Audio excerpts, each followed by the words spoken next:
Les anges déchus. Cette vidéo, je veux une vidéo d'étude sur ce que sont les anges déchus.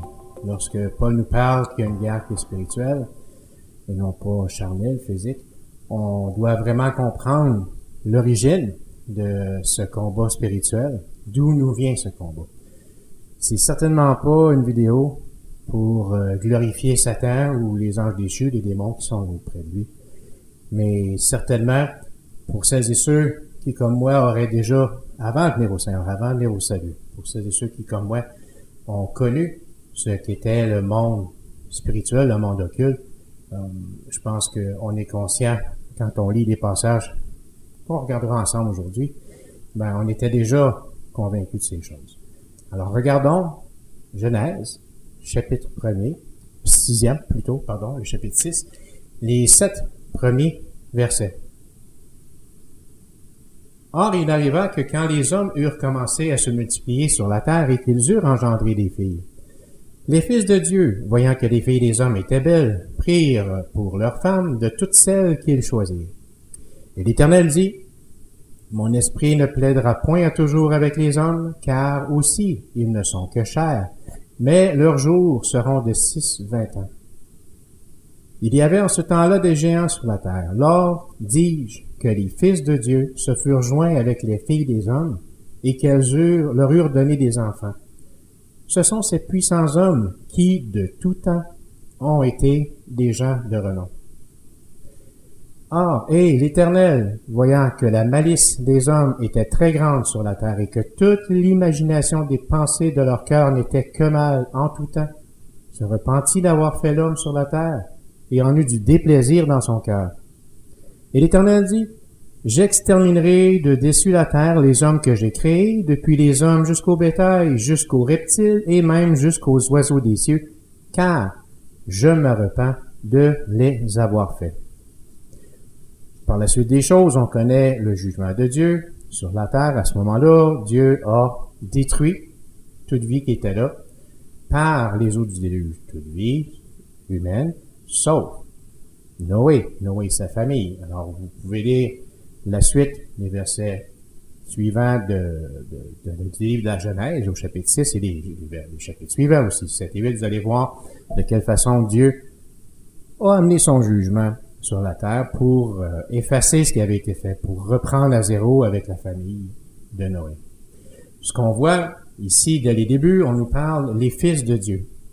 Les fils de Dieu, dans l'hébreu, le terme fils, ben, et Dieu, Elohim. Donc, dans l'hébreu, on nous dit que les hommes, lorsqu'ils eurent engendré des fils, des filles, les ben Elohim, les fils de Dieu, voyant que les filles des hommes étaient belles, prirent pour leurs femmes de toutes celles qu'ils choisirent. Ils ont eu des enfants avec les femmes de l'époque, avec les filles de Noé, pas de Noé, je veux dire, mais les filles des hommes à cette époque-là. Donc, ils ont eu des enfants avec ces filles-là. Au chapitre 4, verset 4, on nous dit que ce sont des puissants hommes qui, de tout temps, ont été des gens de renom. Dans certaines versions de Bible, on nous parle de héros de l'Antiquité. Pour celles et ceux qui ont retenu un peu ce qu'on nous a enseigné concernant les hommes, je parle de l'enseignement des hommes, concernant les temps des Grecs, les dieux grecs et ces choses-là, et quand on voit comme des gens comme Hercule et tout le reste, des gens aussi qui sont mi-homme, mi-animal, on comprend un peu que ces choses-là qu'on peut voir pouvaient exister à ce moment-là, parce que lorsqu'on nous parle de gens de renom, des hommes puissants, on comprend des hommes puissants, des gens de forte taille aussi. Et lorsqu'on nous parle de géants, en ces temps-là, au verset 4, dans ce temps-là, il y avait des géants sur la terre. Pardon. Le mot géant ici est un mot hébreu qui dit néphilim. Donc, les néphilim, ce sont des géants. Dans certaines définitions du terme néphilim, du terme géant, en anglais, entre autres, on nous parle « the fallen ones », donc ceux qui sont tombés, ceux qui sont déchus, ceux qui sont tombés. On regarde maintenant ce que Jésus pouvait nous parler maintenant de ces choses qu'on peut lire ici dans la Genèse.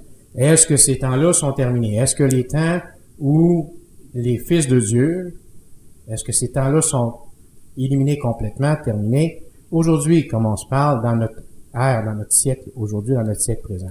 Regardons déjà à l'époque avec Jésus. Regardons dans l'Évangile de Luc, au chapitre 10, où Jésus envoya 70 disciples pour aller prêcher l'Évangile, pour aller guérir des malades, chasser des démons dans celles et ceux qui en étaient possédés. Au verset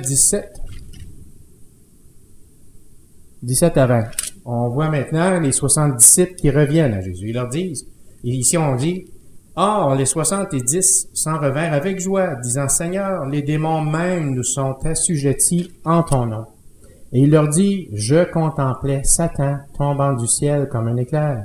Voici, je vous donne la puissance de marcher sur les serpents et sur les scorpions et sur toute la force de l'ennemi, et rien ne vous nuira. Toutefois, ne vous réjouissez pas de ce que les esprits vous sont assujettis, mais plutôt réjouissez-vous de ce que vos noms sont écrits dans les cieux. » Déjà, Jésus nous dit quoi ici? Il dit, voici, au verset 18, « Voici, je contemplais Satan tombant du ciel comme un éclair. » Donc, il a vu Satan étant projeté sur la terre.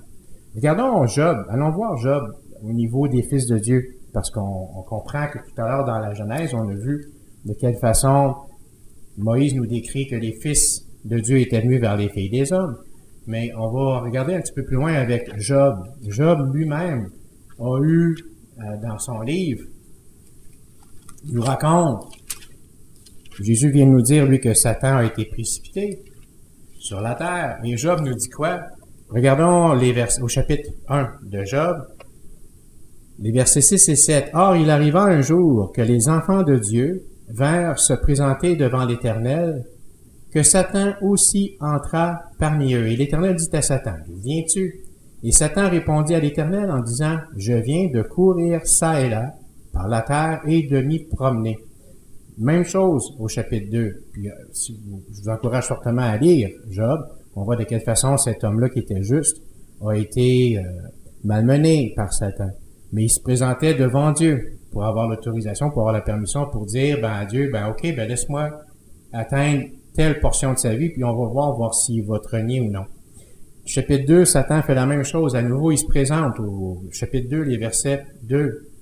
Il nous dit ici, « D'où viens-tu? » L'Éternel dit à Satan, « D'où viens-tu? » Et Satan répondit à l'Éternel en disant, « Je viens de courir çà et là par la terre et de m'y promener. » C'est particulier de voir ces choses comme fils de Dieu. Satan se présentait devant Dieu. Au chapitre 2, on avait le verset 1, pardon, c'est vrai, il y avait le verset 1 aussi qui nous disait, « Or, il arriva un jour que les enfants de Dieu vinrent pour se présenter devant l'Éternel et que Satan aussi entra parmi eux pour se présenter devant l'Éternel. » Alors, à deux reprises, ici, on voit les fils de Dieu. Dans la Genèse, tout à l'heure, on voyait au chapitre 6 que les fils de Dieu étaient là, étaient présents de par la terre et s'étaient alliés aux filles des hommes, avaient pris des filles des hommes pour avoir des enfants. Puis c'est des héros des temps anciens, ce sont des gens puissants, des hommes puissants, des hommes de forte taille. Les Néphilim. Donc, Jésus, ici, on regardait dans l'Évangile de Luc, qui nous disait, voici, je vis Satan précipité sur la terre. Et il dit, réjouissez-vous pas, parce que voici, au verset 19, il dit, je vous ai donné la puissance de marcher sur les serpents et les scorpions, et sur toute la force de l'ennemi. La force de l'ennemi. Pourquoi?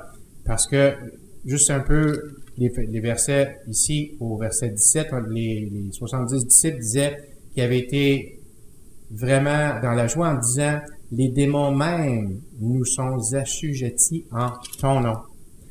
Les anges déchus, Jude aussi, le frère de Jésus, Jude, nous en parle dans son livre.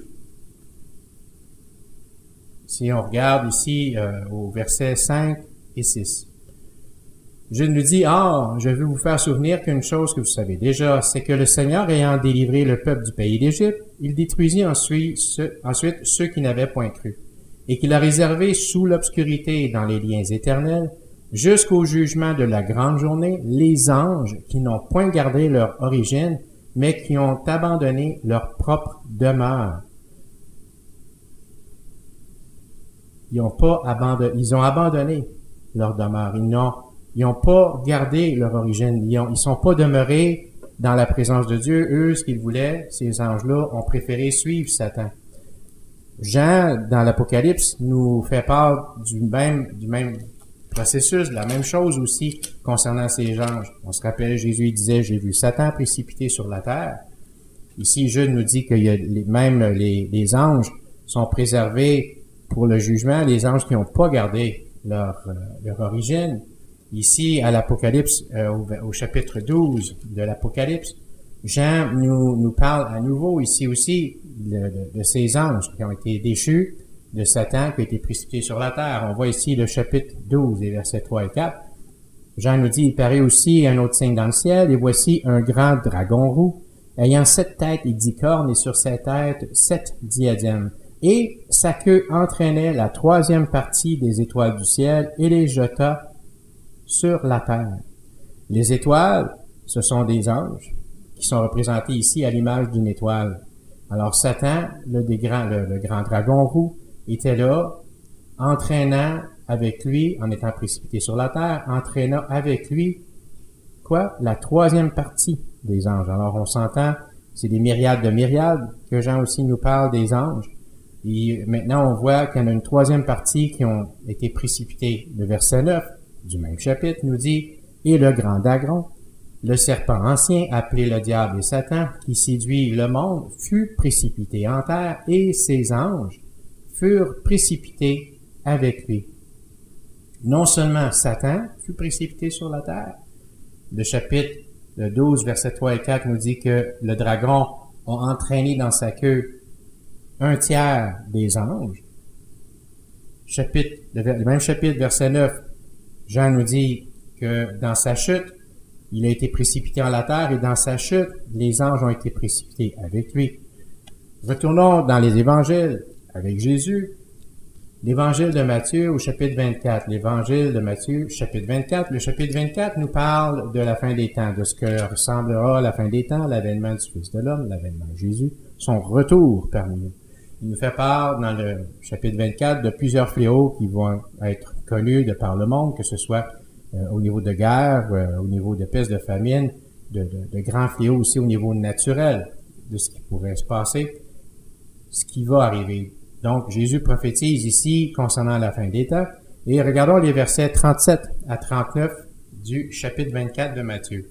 « Mais comme il en était au jour de Noé, il en sera de même de l'avènement du Fils de l'homme, car comme au jour avant le déluge, les hommes mangeaient et buvaient, se mariaient et donnaient en mariage, jusqu'au jour que Noé entra dans l'arche, et ils ne connurent point que le déluge viendrait, jusqu'à ce qu'il vint, et les emporta tous, il en sera de même de l'avènement du Fils de l'homme. Oui, du temps de Noé, les gens mangeaient, buvaient, se donnaient en mariage. On a vu que du temps de Noé, les anges déchus, avaient pris des femmes, des filles, des hommes pour femmes et avaient eu des enfants.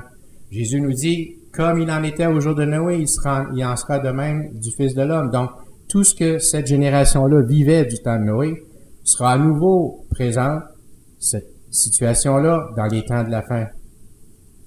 C'est particulier. Je vous apporte ces choses pour vous faire part de ce monde spirituel qui est là, de cette guerre qui est là. On verra de grands troubles, on verra de grands signes, de grands prodiges.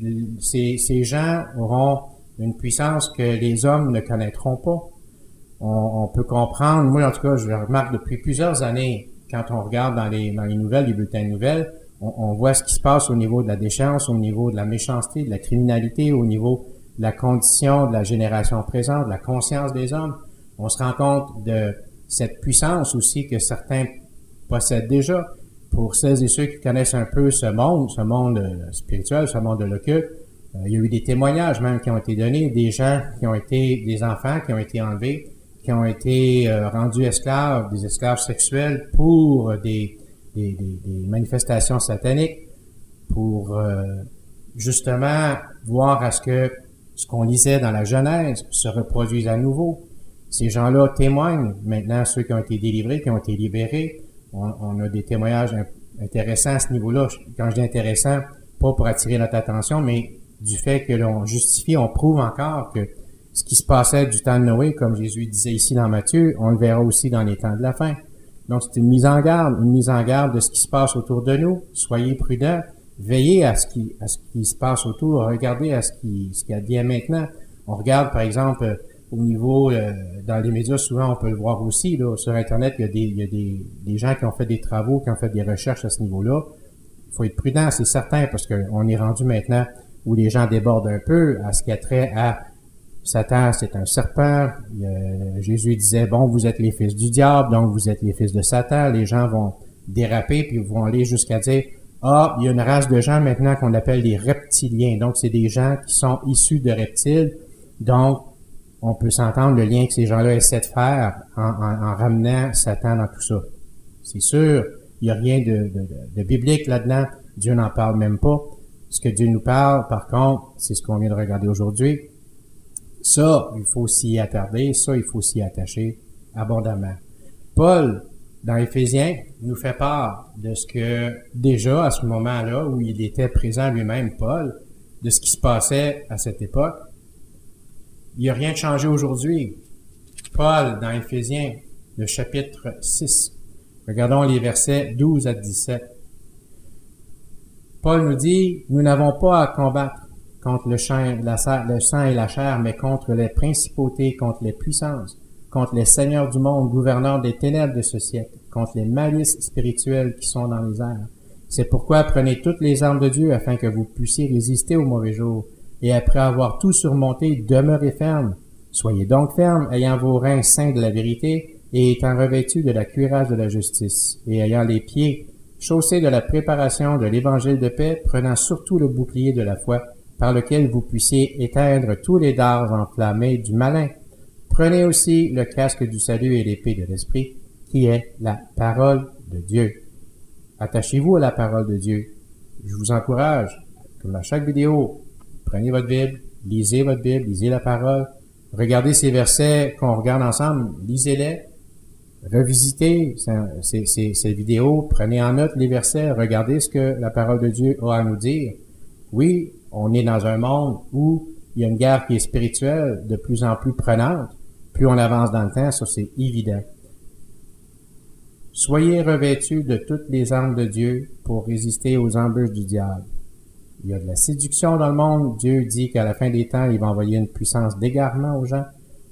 Soyez prudents, soyez attachés à la parole de Dieu. Laissez-vous renouveler dans votre homme intérieur, comme Paul nous le déclare lui-même. Comme nouvelle créature, notre homme intérieur est renouvelé quotidiennement. Alors, lisez votre parole, lisez la Bible, laissez-vous instruire par la parole de Dieu. À nouveau, oui, si vous n'êtes pas déjà abonné à notre chaîne, faites-le, partagez-la. Faites-nous part de vos commentaires. Est-ce qu'il y a des sujets peut-être que vous aimeriez qu'on puisse étudier ensemble? Faites-nous en part aussi. On regardera ensemble. On pourra certainement répondre avec la parole de Dieu à vos questions. Soyez bénis. Lisez la parole de Dieu. Entretenez-vous, comme Paul le dit, les frères, les sœurs, les uns les autres, par des psaumes, des hymnes et des cantiques spirituels. Soyez bénis.